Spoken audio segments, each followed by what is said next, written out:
transforming greatness. Salute, pledge. I pledge allegiance to the flag of the United States of America and to the republic for which it stands, one nation, under God, indivisible, with liberty and justice for all.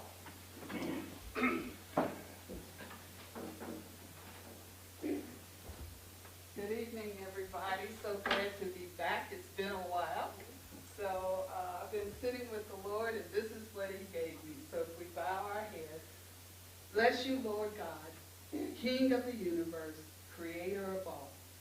Father, we come before your throne, lifting up our local leaders today.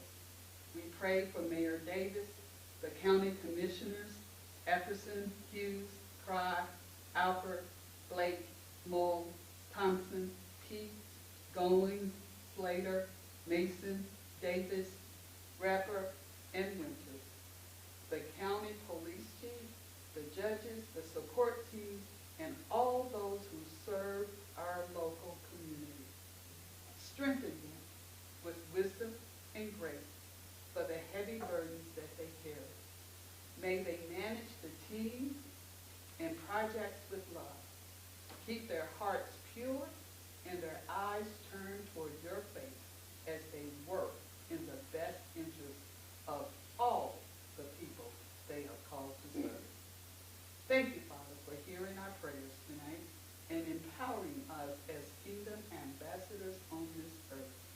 From the highest office in the land to the least known among men. May we all seek to know you more intimately, serve you more passionately, and praise you so fully so that all mankind be saved. Through the function of your Son, Jesus Christ, we pray, and amen. Amen. Thank you so much, Ms. Miles. Beautiful prayer. Mayor Davis is here. Adam, does you have anything? Thank you. For four certain committees or districts, we'll start to my right. Commissioner Evers. Thank you, Mr. Chairman. Everything's doing good in the process. Thank you, sir. Commissioner Hughes.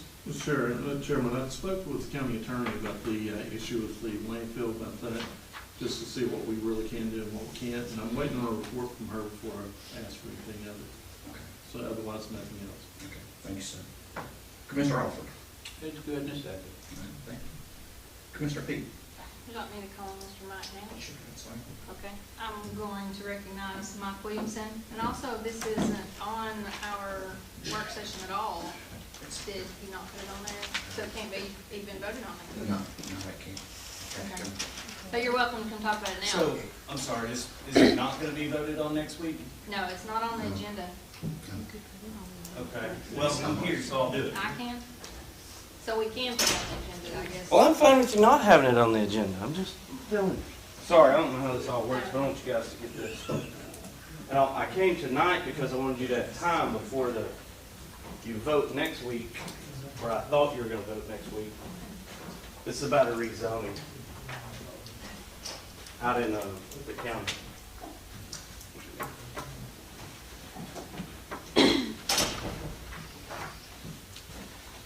So basically, the premise is that it was put before to have 138 acres rezoned to R2. The reason I gave you all that tonight is because I want you to see what is becoming of our city in R2.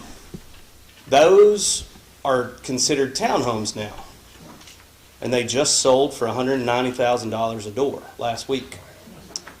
You'll see through the pictures how close we are now building buildings where you can essentially take 2 steps and step onto your neighbor's back porch.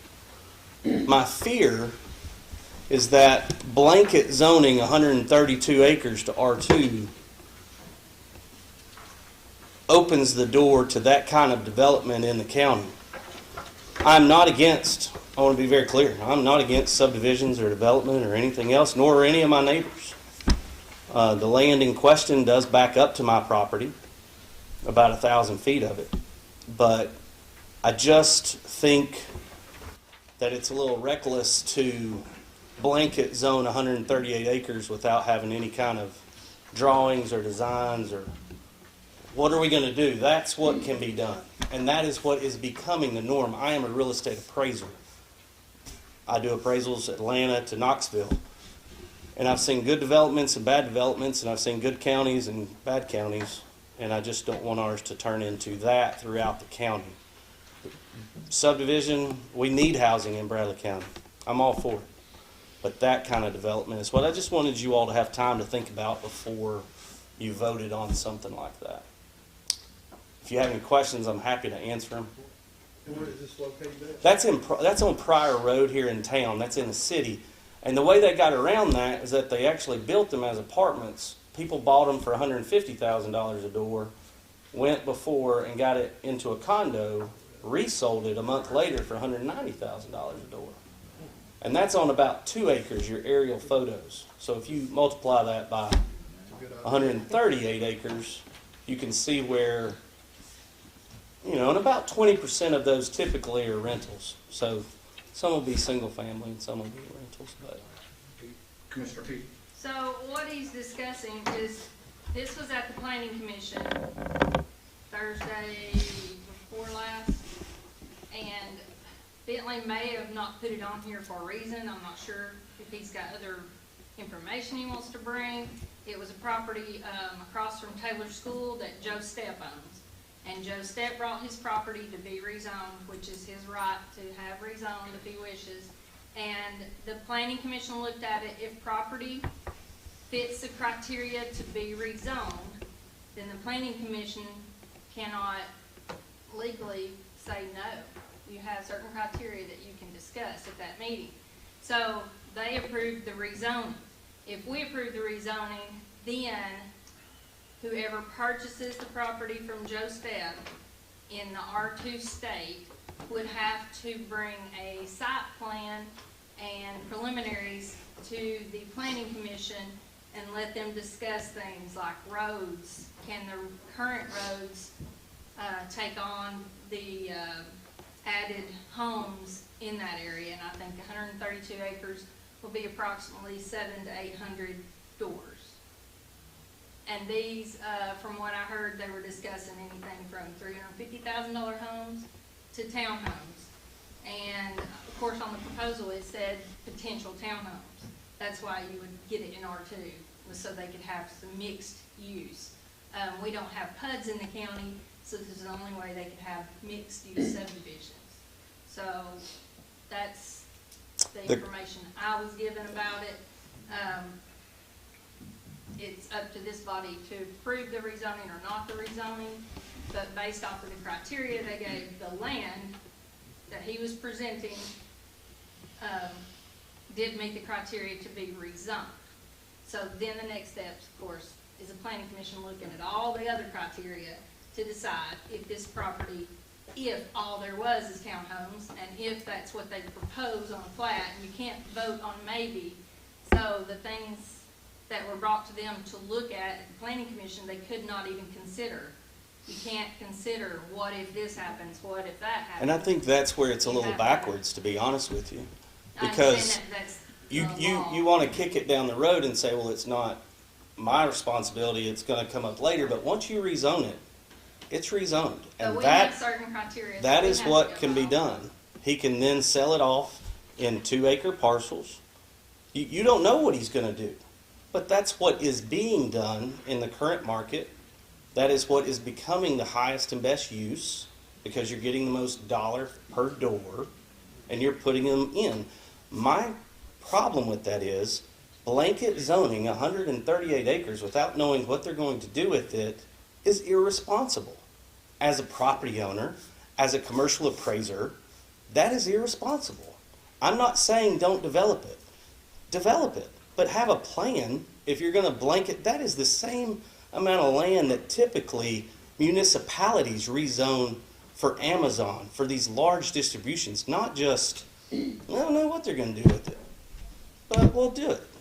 That is where I have seen in my professional career that as you drive through counties, there's hodgepodge zoning, and it looks like no one cared what it looked like. And Joe Stepp doesn't care. He's already got a contract on it. subject to this rezoning, he's out. He could care less what it looks like. Takes his money and goes. So I'm just trying to give you all time to drop by and look at this property, look at the subject, just kind of think about it a little bit. And I hope that it's not just, well, it's not illegal, so I'm going to approve it. I'm not saying it's illegal, but is it the best thing for the county to just blanket rezone 138 acres and not know what you're going to do with it? And the people that he's selling it to are convicted felons. So, You understand, Mr. Williamson, that we have certain criteria that we have to go by as well. We're not just sitting up here and just blanket rezoning. We have certain criteria that we have to follow just as the planning commission does. but you are blanket And rezoning. until we get the plats in front of us to look at, which we don't even get to do that, the planning commission decides that. And that's where I'm saying it's a little Then, if you'll wait backwards. and let me tell you, this is the law that we have to abide by as well as the planning commission. We You have certain the ability criteria. to change that. It is within your You power. cannot change the planning commission's rules. The planning commission are the only ones that can change ordinances in the planning commission, and they are the ultimate authority on the planning commission. And in speaking to the people on the planning commission that voted on this, they feel powerless because even if they voted it down, anyone, all they have to do is bring it up to the agenda. And then you all vote on it, and you can easily overturn it. So you all probably don't know that, but I spoke to many of them, and they all feel like if it's not illegal, they're going to vote it through because they have no leg to stand on. It can easily just be brought up here. They don't really have any more Well, power. typically, Mr. Williamson, Yeah. that's not how it operates. But that's the Typically, way if they it- feel. If you'll let me speak without interrupting me. Sure. That's not how it goes. They go through the process and see if it meets the criteria. Then it comes to us. It has to pass the planning commission before we even entertain it. If it fails at the planning commission, which many have before, we don't hear them. Okay? But So you it's can- not just blanketed and just You rubber can stamped. bring it up to, if it failed there, it could be put Sure, on the agenda here, sure, correct? It can be done, but Right. when that happens, it rarely, if ever, passes, because we take, you know. That is, I'm sorry, that's not what I was told from those people on the board. I'm sorry, I'm just taking what they said. I don't do this all the time, so I'm just taking what the people on that board told me and the way they feel about it. If I can finish, Mr. Chairman. Okay. So just to provide you with some information about the planning commission, they are their ultimate authority unless it comes to rezonings. That's the only thing that we hear from them. That's it. They are the final authority on plats and all of those issues that deal with whatever they bring to them. So if a subdivision is brought to them and they don't like the roads or anything else, then the planning commission has that authority to deny it or let it go through. That doesn't come to us at all. The only thing is rezonings from the planning commission. Right, And just- They do their own subdivision regulations, and if they change those, they have to have two meetings, and they have to have 2/3 votes of those meetings to approve that there are changes in the subdivision regs, but they also have to meet with all of the departments that are involved in subdivision regulations, so that'd be road department, planning department, and engineers, anybody else, that they want to change something. So it's a great hurdle for them to change criteria of the planning commission subdivision regs. So if you want change there, you gotta go through that process. They're the only ones that can change that. We cannot tell them to change it. We can suggest to them, hey, can y'all look at changing this? But it can take 6 months to a year to change in their venue. But then after they decide to do it, we don't get a vote in it.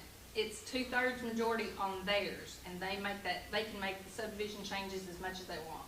And they've rarely done that. I think we may have had a few changes over the last 10 years, but I have heard them going to reorganize a little bit on it.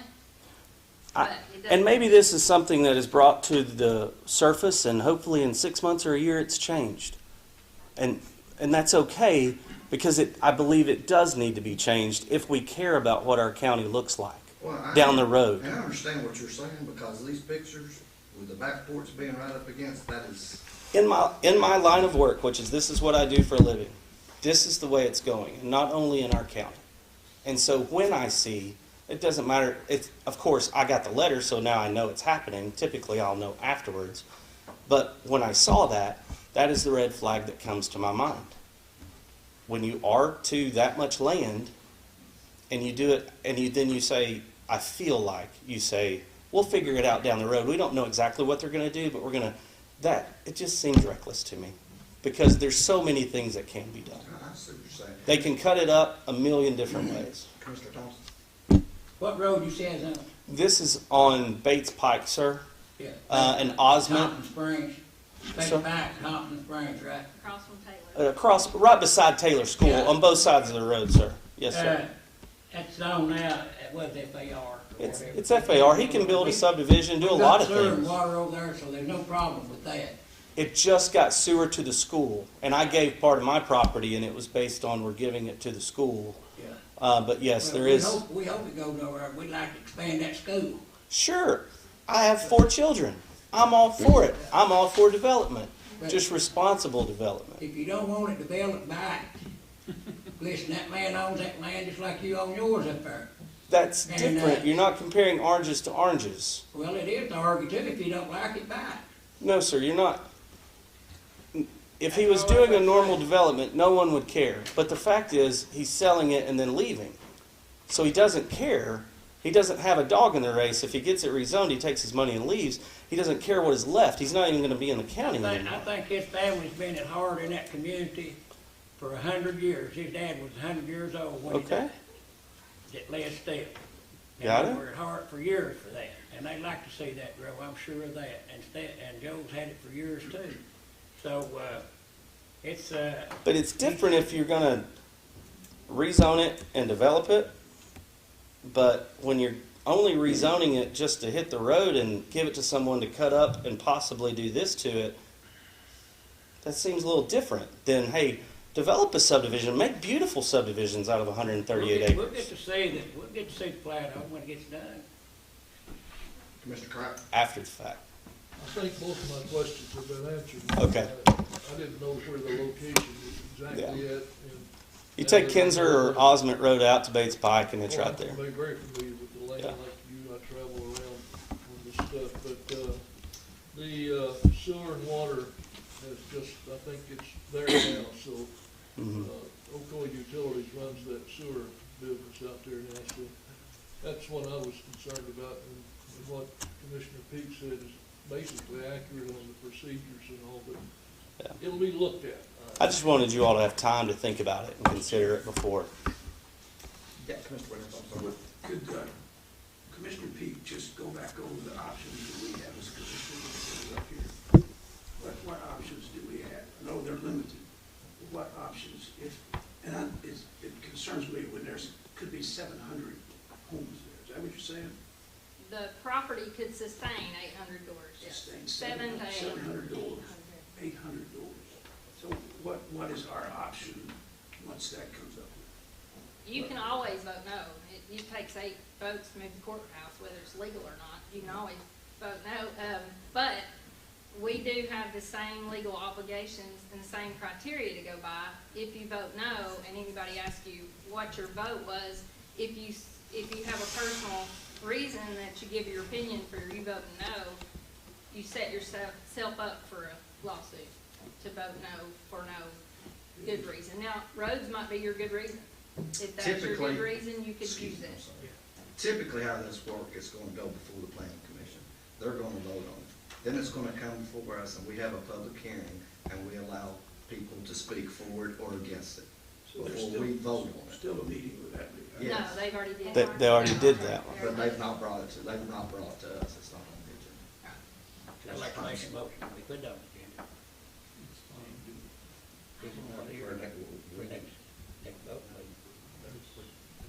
Have you guys voted on it? We Yeah, they voted did. to approve the zone, yes. But you don't have anything else? We don't have anything else. Until we get the plot, there's nothing that We we can can. talk about the zone. You gotta We don't even know rezone what's it going on with first. the property at this point because it's not been drawn out. And at that time, normally it goes through Bentley and Bentley goes over it and makes sure that everything fits. Basically, the traffic can be handled on the roadway and everything. So all that has to be approved or it's normally taken care of even before it gets to zoning or before the board. And in speaking to him, it was not. It was basically that because I spoke to Bentley, I went to him. They don't have any traffic studies yet. Everyone, sadly, we're living in a a time of, if I vote this way or if I do that, it's not legal and I can be sued. Sadly, that's where we're at. But that is not done until after the zoning, and I'm just saying, even though it may not count for this one, we got to work on that, because that's not really the way it should be. You know, that just seems reckless if we care about the way it looks. Commissioner Thompson. You know, we've got a problem all over the county when it comes to infrastructure, when it comes to roads. Look at Michigan Avenue, where that's in the city now. And, of course, if it's going to develop, we're going to have to fix roads. It takes a lot of money to fix roads. So hopefully with these developments that will happen in some areas, that some developers will take part of that and the turnoffs and things like this, and maybe develop some of the roads. But we just can't quit. And another statement I'd like to make is we got more property out there for that school when we made the swap with Primitive Settlement. So we've got property. We're not landlocked like we was. We've got property to develop. So we can have a bigger school out there if we have to have it. And so anyway, well, I like to see it. I've lived out there a lot of years. I've got a business out there, and I'd like to see it develop out there myself. I'm all for it being developed. Make a beautiful subdivision. Make 5 or 10 of them. But don't do reckless building, which is what's going on now. And by rezoning it R2, only reason to rezone it, the only reason, is for density. Otherwise, he can develop the way he wants right now. He can put a subdivision out there and not ask anybody. But the only reason that he's asking for the R2 is for density. That's the only difference. Commissioner Davis. Commissioner Thompson kind of touched on my question, but what's the current capacity at Taylor School? How many kids can they house right now? Dr. Gadd. Right now, we're at about 240, and we are using all but, I want to say 2 of the classrooms, so we don't have a lot of capacity. We could probably hold about 300. That would be pushing it. So you're talking about an additional 1,600 kids. If that's 800 doors and each house has 2 children, that's 1,600 kids in the Taylor School area. That's a lot more kids than there are right now. Okay. And I think that would be wonderful. Honestly, Taylor School growing be wonderful. But he can do that on his current zoning. We do not have to go to high density to get that done. Commissioner Hughes. Mr. Chairman, on this issue dealing with zoning, I suggest we wait on Bentley to see where he's at and let him bring it forward, so we'll have something to at least read on. Well, I mean, I think that would be prudent. I don't mind you bringing it up because of. I just want you all to have time. Instead of just showing up the night you're supposed to vote, I don't think that's fair. You know, it takes time. These are important things. That's a big tract of land. It needs time to think about and consider. That's all. Commissioner Epperson. Thank you, Mr. Chairman. What it's called the preliminary plat. When the developer submits his preliminary plat to the county or the city, then that's when they'll know what they're looking at and what the development consists of, the planned development. Yes, sir. I understand that. My problem is that comes after the zoning. Exactly. So and that's how if, I always do it. Right, but I'm not. That doesn't mean it's the right way. And look, we're not talking about 1 or 2 acres. This is 138 acres. 1 or 2 acres, I can understand. You go to blanket rezoning 138 acres, high density resident, you've just opened, there's so much that can be done. And it's all about the density. So that's the difference here. And I just wanted people to see what's happening currently now in our market and where this could go and what it could turn into. And that is my concern and my neighbor's concerns and my professional concern. And I just didn't want to bring it and dump it on everybody the night of the vote. No, I was just trying to point out till we get something more concrete to look at. We're speculating. Yes, but the zoning, you have the ability to say, I'm not comfortable voting on this yet until you bring me more to show before. That you have that right to say, no, I'm not comfortable until I see more. Well, the current process is, that's not how it's handled, so Well, but you as a person, as an individual, have that ability to vote yes or no, and you can say, I'm not real comfortable with what I see right now, I need to see more. That's all I'm saying. And you can vote, yes, do it. I don't care. Do whatever you want. Rezone it. And I understand that all this has to be approved later, but as an appraiser and developer myself, once I get it rezoned, I can get it done.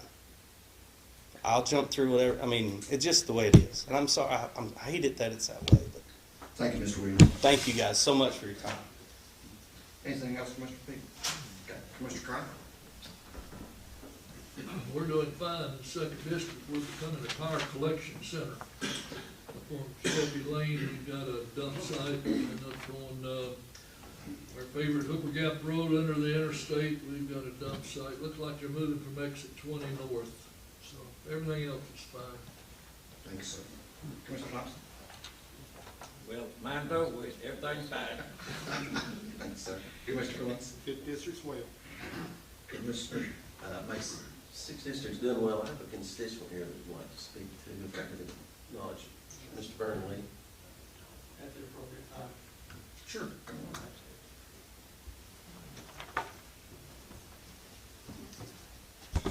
Thank you, Commissioner. Mr. Chairman, thank you all for a brief moment. I'll try to space my visits out, right? But in short, it's a work session, so I'm here really to learn tonight. And I had two questions. Basically, you guys last 2 years ago voted to bring the two utilities companies to the table to find out they're either going to do their job and quit protecting the territory, or you guys were going to move somebody to that direction. I know we have grants, not just the infrastructure monies that are just coming through, but actual water grants. So just here tonight in a work session to learn.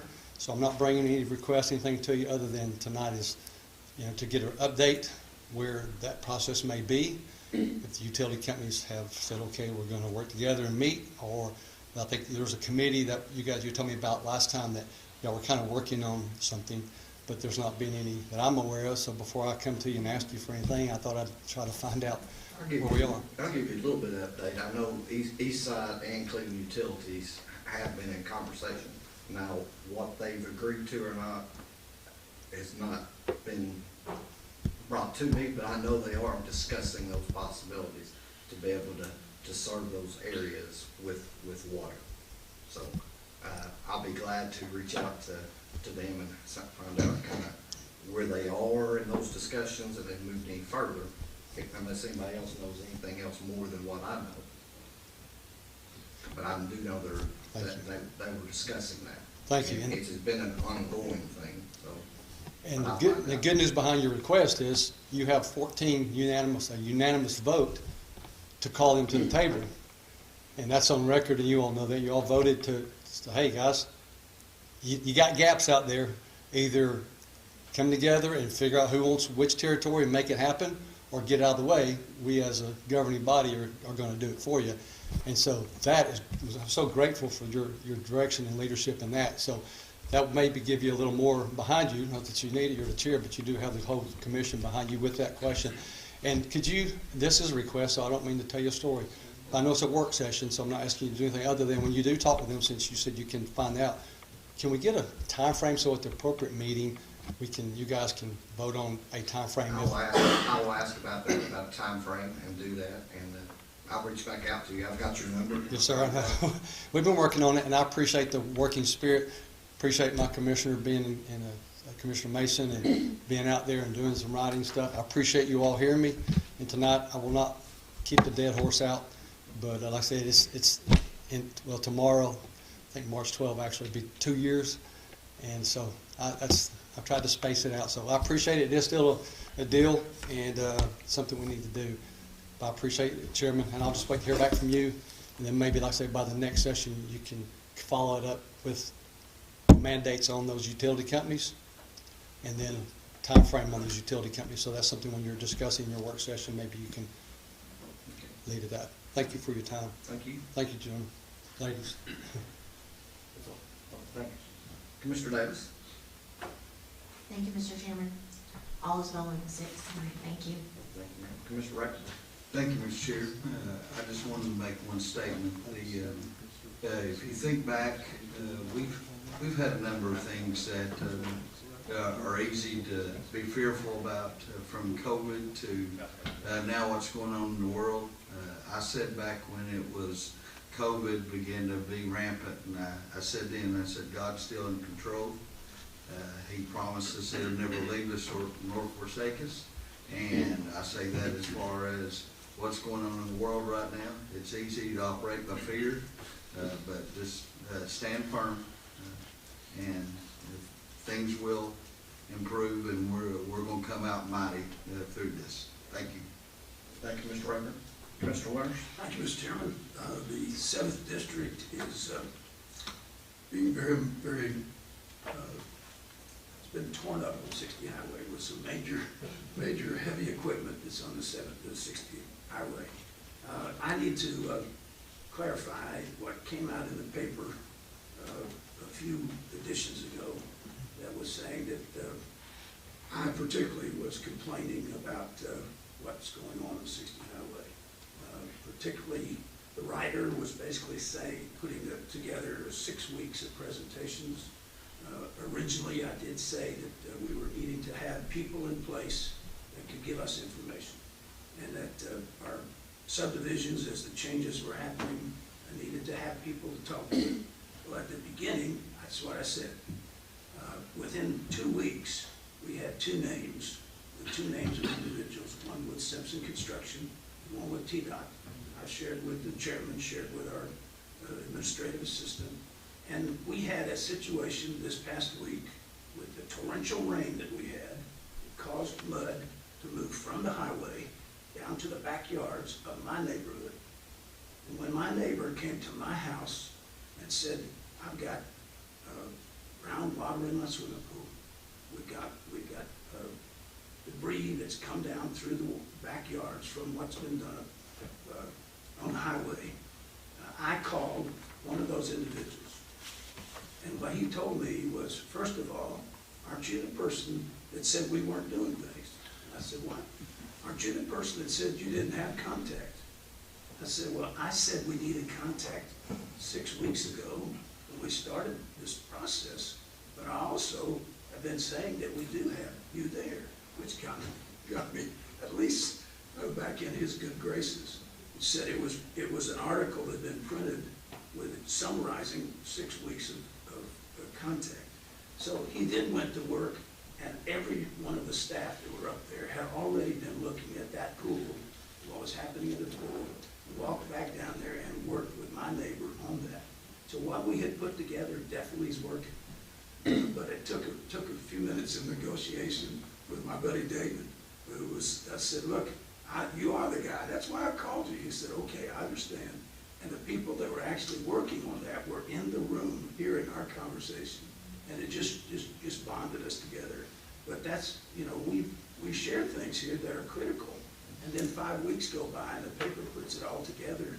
Then the people that are out there wonder if I've forgotten about them. So thanks to what Simpson Construction, the gentleman's David Denham, as you know, Adam Castile is with TDOT. They're there for us, and they're there for you, and they're there for us in the 1st District and for the 7th District to call when our people are needing help. And they did get help. I commend them for that. I also say it's great to have Reverend Antoinette Miles praying and preaching to us at the same time. We appreciate what you do. We know when she comes up here, she's talked with the Lord before she does. And she's the only person really that calls our name. I think we all like to hear our name called. And we really like to hear our name called to the Lord. And we thank you for that. Thank you, Mr. Chairman. Thank you, Mr. Winter. Moving into the agenda, item 8, Vice Chairman Cry. Thank you, Mr. Chairman. I brought this on, it's a septic tank issue that it's been bothering us off and on for the last 5, 6, 7 years. And the problem appears to be timeliness of a response time from the septic people, permit people, to the time they get out there. In the meantime, Commissioner Winters has done some background work and discussed it with me. I'd like to postpone this issue, pull it off and postpone it for a later date. It's not an issue that's going to die, I can assure you, because it is a problem. Multiple people are complaining because it takes 2-3 weeks to get somebody out there to look at the property. Thank you. Thank you, Mr. Crowe. Mr. Chairman. Yes, sure, Commissioner Reese. Sorry to jump in. I did have a talk to Amy Catcher today. Amy Catcher's our contact with TDEC. And the key problem is people that do soil tests. There are no, she says from Middle Tennessee to West, there is nobody. In East Tennessee to Middle, there's very few. In Bradley County, you pros in the field, you know there are just 1 or 2 people that do that. So I first of all did as we've done in the past, see who's doing the actual details working with our citizens.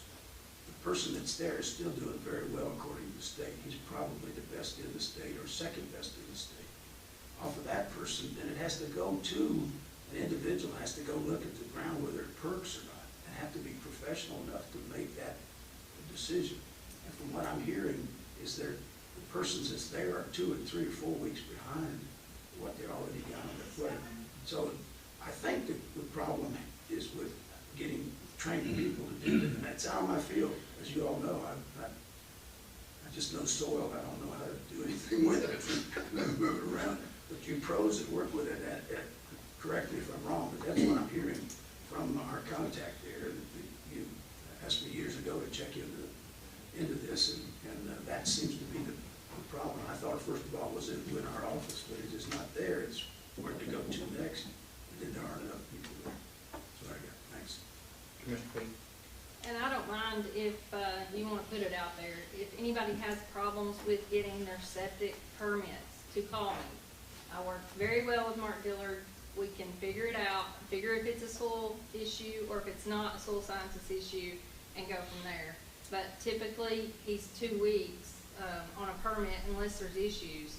Sometimes it's 2.5 to 3, but unless it's a very difficult case, he's trying to stay on top of it. So if there are special issues, and those are the only ones that you really hear about. So if people have issues, if they'll contact me, I'll help them work through it, and we'll see really what the problems are, or if there's a problem that we need to take it in-house. I'm not against taking it in-house as long as it cash flows, so thank you. Any other discussion on this? Let's move on. There is a problem with soil scientists. There's only 2 in this area, from what I understand, that can do that. So when you run into a problem, it becomes a big problem for sure. Okay, that's all on the agenda. Communication in the audience. Anybody who'd like to speak for the commission? None being. Announcements. Next meeting will be Monday, March 7th, 7 o'clock here at the courthouse. That'll be a voting session. Upcoming events, IT committee will meet March 3rd at 10 o'clock in the commission room, and finance committee will meet March 3rd at 11:30 in the commission room. We are adjourned. Yeah, good. I'll make it. Appreciate you.